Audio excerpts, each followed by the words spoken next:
Hello, this is the My Artifact episode number 398.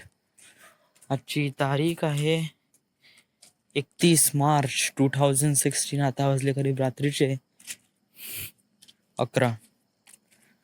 बहुत बहुत भयानक फीलिंग येते जेव्हा आपण कोणती मॅच बघतो. स्पोर्ट्समॅनशिपची, म्हणजे स्पोर्ट्समध्ये इंटरेस्ट असणं खूप जास्त गरजेचं आहे, कारण ते एक प्रकारे एक वेगळंच फिलिंग देते. एका स्पोर्ट्समध्ये इंटरेस्ट असणं खूप जास्त गरजेचं आहे, जे फिफा असो, क्रिकेट असो, वगैरे वगैरे. कारण ते बघल्यावरची जे फिलिंग असते ना, बहुत ही माहोल असते. आणि ॲज अ फिल्म डिरेक्टर किंवा as a film maker, you should really importance, म्हणजे मी याच्यातून एक शब्द तर शिकलो, ह्याच्यातून एक गोष्ट शिकलो का, जर तुम्ही एंडिंग वाईट करत असाल ना, त्याच्याबद्दल फिलिंग्स राहते यार. का साला असं नाही झालं असतं यार, तसं काही ना काही आपण विचार करायला लागतो. जस्ट लाईक आता आपण एक बिल्डिंग बनवली, राईट. आपल्याला एका वर्षात एक बिल्डिंग बनवायची आहे. तर ए बंदा आहे, हा बंदा नाही का, त्याने बिल्डिंग बनवली आणि बी बंदा याची बिल्डिंग इनकम्प्लीट झाली. तर आपण काय म्हणतो, ए बंदाने त्याने त्याचं काम केलं, पण बी बंदा त्यांनी त्याचं काम नाही केलं, किंवा त्यांच्या काहीतरी वेगवेगळी रिझननुसार त्यांनी ते काम नाही केलं. तर आपल्याला काही ना काही फिलिंग्स असते राव, का why can do this. Plus आणि जे आपल्या रिलेटिव्ह असतात, किंवा एक इंडियन टीम म्हणून, as a I am a Indian citizen, so I have some feelings, some emotions with the Indian cricket team.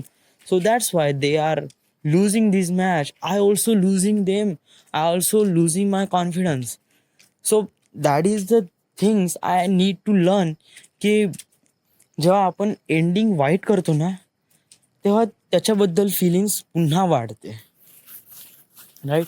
समजा असं नाही झालं असतं, तसं झालं असतं, ते नो बॉल नसते, जर ते विकेट असते तर बहुत काही झालं असतं राव, बहुत काही झालं असतं.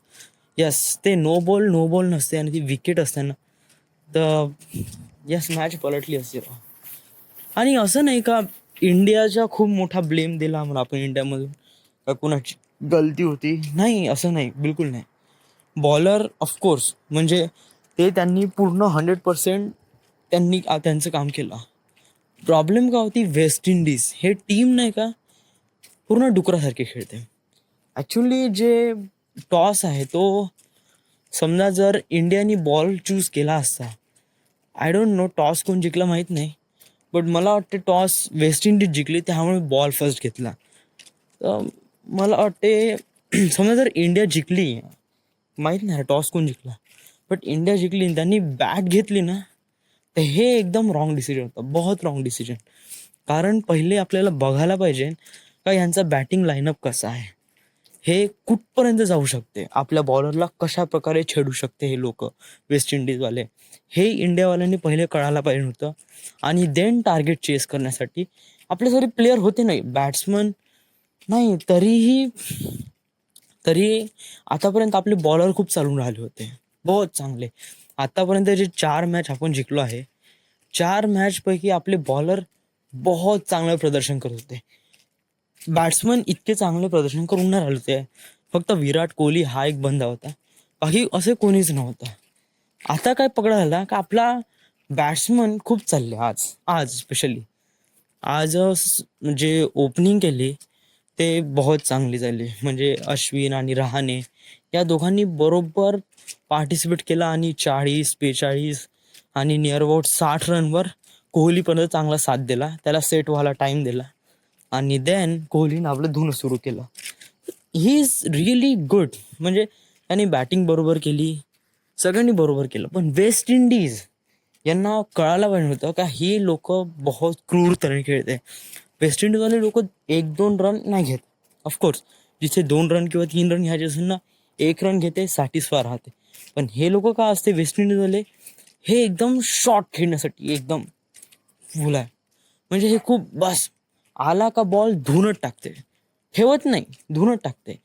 नाही ते प्रेशरमध्ये खेळत, ना काही ना काही. जसं आपले प्रकारचे बॅट्समन आहे ना, आता पहा 2 विकेटा गेल्या. ख्रिस गेलची विकेट गेली, जे की खूप really importance of the match. मग म्हटलं का बुमराहने दुसऱ्याच ओव्हरमध्ये ख्रिस गेलची विकेट गेली, म्हणलं आता काढते म्हणलं मॅच, अजून कोणी काढणारा आहे नाही म्हणलं. बट मी विसरलो तो ख्रिस गेल नंतर खूप सारे बॅट्समन आहे जे बहुत आक्रमक खेळते. त्यांची विचारशक्तीच हे आहे का एक दोन नाही घ्यायचे बेटा, आपण फुल ऑन खेळायचं एकदम. आणि तोच त्याचा फंड आहे. याच फंडानुसार ते फायनलपर्यंत पोहोचले. तर मला वाटते हाच त्यांचा एक फंड आहे. हे लोक प्रेशरमध्ये बिलकुल खेळत नाही. जस्ट लाईक आपल्याला माहित आहे ना, आता समजा जर आपण आपण आपली इंडियन टीम सिच्युएट करतो, 2 विकेट गेला आहे आणि आपला टार्गेट हार्डली 30-40 रन आहे. तर आता आपण आणि स्ट्राईकवर कोण उतरलाय, विराट कोहली उतरला आणि धोनी उतरलाय. ठीक आहे, आपण चांगले बॅट्समन टाकले. तर का खेळणार, कशा प्रकारची यांची रणनीती राहणार? त्यांची रणनीती कशी राहणार, प्रेशर खूप जास्त आहे. तर त्यामुळे आपण नाही का शॉट बिलकुल खेळणार नाही. सिंगल डबल चालू राहणार. इव्हन T20 यायचा, राईट? बिलकुल राईट. आणि most of the team player अशाच पद्धतीने खेळते का, आता प्रेशर जनरेट होऊन राहिलं तर एकदम लाईटली खेळू, हळूहळू पूर्ण पहिले सेट होऊ, विकेट नाही पडलं पाहिजे म्हणून आपण आरामात खेळू, सिंगल डबल खेळू आणि स्ट्राईक रेट वाढवू. बट वेस्ट इंडिज असं नाही. वेस्ट इंडिज हे बिलकुल आपल्या मनानुसार खेळते. हे टीम मधला जो मोटो आहे ना, ते रेप्रेझेंट करते का बेटा तू तुझा गेम खेळ, तुम्ही तुमची गेम खेळा, ना की टीमसाठी खेळा. ते त्यांच्यासाठी खेळते. म्हणजे ते लोक नाही का, त्यांना वाटते का आपल्याला खेळायचं आहे ना, मी माझ्या मनाने खेळेन, भोकात गेला मी 1-1 2 निकाली काढी, मी शक्य चौके मारेन तर आउट होईल बस. तर यांचा हाच एक फंडा असते. जरी हा फंडा रॉंग आहे, पण याच फंडानुसार ते इथपर्यंत आले आणि दॅट इज गुड. आणि त्यांच्यामध्ये तेवढी ताकद पण आहे ना राव. म्हणजे पहा ना, आता आपण समजा जर कोणता छक्का किंवा चौका मारतो, किंवा आपण एक टीव्हीच्या अदर साईड स्क्रीनवर ज्यावर राहतो आणि एका विराट कोहलीने छक्का मारताना दिसला, बॉल एवढ्या दूर गेला का आपल्याला कळत नाही ना का कारण तो एक प्रकारे वेगळा व्ह्यू असतो, त्याच्यामुळे आपल्याला कळणार नाही का तो छक्का आहे का चौका आहे. नेहमी स्केअरमध्ये राहतो, कोणी कॅच तर नाही पडणार, कोणी कॅच तर नाही पडणार. पण वेस्ट इंडिज बॉलसोबत असं होतच नाही. त्यांचा बॉल एक वेळा नियर अबाउट 50 मीटरच्या वरती गेला कोणच जाते, एक तर छक्का आहे ना तर चौका, याच्यात काहीच डाऊट नाही आहे. आणि West Indies does play really good. म्हणजे चार्ल्स आणि ते बाकीचे प्लेयर बहुत एक प्रकारे खुलून खेळते लोक हे. यांनी सिंगल डबल तर हार्डली 20-25 रन काढले असताना, आणि नियर अबाउट ते 150 रन तर त्यांनी असेच काढले फक्त. छक्के चौके छक्के चौके छक्के चौके किती मारलं रे, किती मारलं. आपला कोणताच बॉलर त्यांच्यासमोर चालला नाही, कोणताच बॉलर. बुमरा थोडं चालला, त्याचे यॉर्कर पण त्यालाही धुतलंच आहे, सगळ्यांना धुतलं आज. हार्दिक पंड्याला, अश्विनला, सगळ्यांना धुतलं आज वेस्ट इंडिजवाल्यांनी. आणि मला वाटते वेस्ट इंडिज डिझर्व करते फायनलमध्ये जाण्यासाठी. But India should do. इंडियाने बरोबर त्यांचा गेम खेळला आणि ज्याप्रमाणे खेळायला पाहिजे त्याचप्रमाणे खेळला. आणि मला वाटते यार इंडिया डिझर्व करते यार विनसाठी. But West Indies is also. आता तुम्ही एक आता आता तुम्ही एक सिलेक्टर आहात, तुमच्यापाशी 2 बंदे आहे. एक बंदा आहे हा 50 रन काढतो 25 बॉलात, आणि एक बंदा आहे 50 रन काढतो 25 बॉलात. सारखाच आहे, काही हे नाही आहे. एक फायदा हे आहे का एक बंदा आहे ना, बंदा हा नाही का प्रत्येक बॉल 2-2 रन काढतो. प्रत्येक बॉल तो एकही डॉट जाऊ देत नाही, किंवा असा छक्का वगैरे नाही मारत नाही, खूप जास्त प्रेशरमध्ये येत नाही. प्रत्येक रन 2-2 रन काढतो आणि 25 बॉलात 50 रन क्लिअर करतो. आणि जो बी बंदा आहे ना, हा खूप डॉट खातो, बहुत खातो बॉल. आणि नियर अबाउट ओव्हरच्या एंडला किंवा प्रत्येक ओव्हरमध्ये चौका किंवा एक छक्का मारून देतो आणि त्याचा बरोबर येऊन जाते. तर तू कुणाला चूज करशील, ए का बी? तर most of the people choose B, because कारण तो बंदा एकदम खुलून खेळते. बट ॲक्च्युली गेममध्ये हा रूल चालत नाही. म्हणजे असं नाही, पहिले इंडियन क्रिकेट टीम ते आपल्या टीमसाठी खेळतात, वेस्ट इंडिजमधले क्रिकेट टीम ते त्यांच्या स्वतःसाठी खेळतात, ते त्यांच्या सॅटिस्फॅक्शनसाठी खेळतात. म्हणजे जस्ट लाईक एक इंडियन क्रिकेट टीम आहे, एक वेस्ट इंडिज क्रिकेट टीम आहे, आणि यांना नाही का 1.5 किलो मटण खतम करायचं आहे, राईट. या दोन्ही टीमला 1.5 किलो मटण खतम करायचं आहे.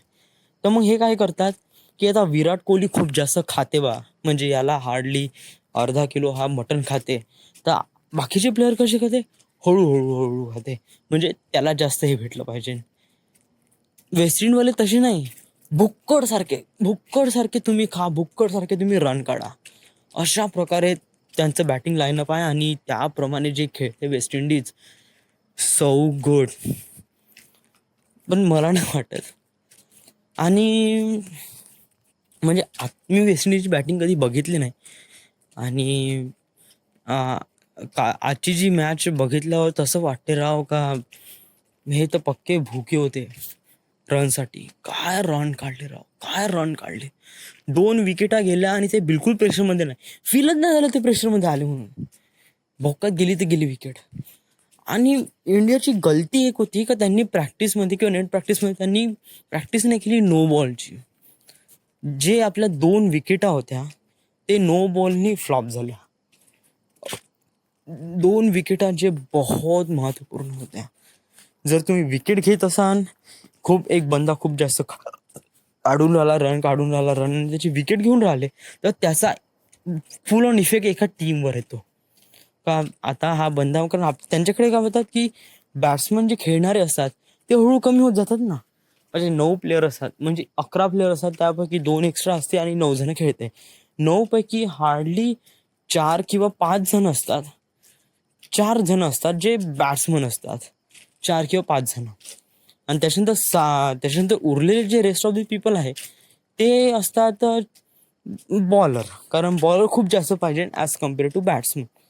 तर काय होतात की जर तुम्ही 3 किंवा 4 विकेट घेत असाल तर नाही का बॉलर टीमचा पडा जास्त असतो बॅट्समन टीमचा. कारण त्यामुळे त्यांना कळते ना का आता 4 विकेट घेतल्यानंतर खेळणारा कोण आहे, बॉलरच आहे. तर बॉलर जास्त रन काढत नाही, कारण त्यांना प्रॅक्टिस झाली असते बॉलिंगची, ना की बॅट्समनची. तर अशा प्रकारे होते. पण तरीही मला वाटते आजपर्यंत इंडियानी खूप जास्त टार्गेट दिला आहे. 192 टार्गेट बहुत मोठा टार्गेट आहे, बहुत मोठा टार्गेट चेस केला. आणि वेस्ट इंडिज यस, तरी मला वाटते का इंडियाच विन आहे, कारण इंडिया ज्याप्रमाणे खेळली आहे. So yes. आणि विराट कोहली या बंदाला मानावं लागेल, कारण ज्याप्रमाणे यांनी रन काढले आहे, नियर अबाउट 89 रन काढले आहे, नियर अबाउट 47 बॉलमध्ये. So he is a great guy and great amazing. बाकी यस, अशी एक प्रकारे फिलिंग येते. मी कधी मॅच बघत नाही, पण जेव्हा मॅच बघतो ना बहुत काही फिलिंग्स येते यार. आता समजा भारत जिंकला असं ना तर मी एवढं सारं बोललो पण नसतो, पण आता भारत हारला ना, त्यामुळे आता काही ना काही, म्हणजे कोणी मरते ना तेव्हा आपण कसं थोडं पाहायला जातो, कोण मेलं बा, काही ना काही थोडी बहुत सिंपत्ती राहते. त्याचप्रमाणे कोणी हारलं ना थोडी बहुत सिंपत्ती राहते, आणि तो जर आपला रिलेटिव्ह असेल किंवा आपला इंडियन असेल तर अजून जास्त सिंपत्ती राहते. So that's it. आज काय झालं, आज सकाळी उठलो, काल 85 एपिसोडमध्ये मी डिसाईड केलं होतं का मी जिमला नाही जाणार ना घरी अभ्यास करणार, right. Wrong decision, very very wrong decision. आज मी घरी राहिलो, नाही पढाई केली, राईट, नाही जिमला गेलो, पूर्ण हे झालं, पूर्ण दिमाग खराब झाला. नंतर आईसोबत दवाखान्यात गेलो, तिथून आलो 2-2:30 वाजता. मग काय करणार, 2-2:30 वाजता आलो, थकलो, झोपलो, 5 वाजता उठलो, खेळायला गेलो, खेळून आलो, खेळल्यानंतर मॅच पाहिली, मॅच आल्यानंतर हे 85 एपिसोड झालं, दिवस खतम. आता कुठं मन लागतं राव, आता थोडं बहुत मोबाईल छेडीनं झोपून जाईल. उद्या सकाळी मग ऑफकोर्स तर उद्या मला जिमला जावंच लागेल. जिम थोडं बहुत टाईम भेटते, थोडं पढाई करा, कारण जोपर्यंत आपण गिल्टी फील होत नाही तेव्हाच आपण पढायला करत नाही. सो थोडं बहुत गिल्टी फील करावं लागेल का मी पढाई नाही करून राहिलो म्हणून. So I can do this. So yes. So this is the artifact episode number 399. Right now we are at Wardha 98. Right now we are at Wardha, Maharashtra. Thank you.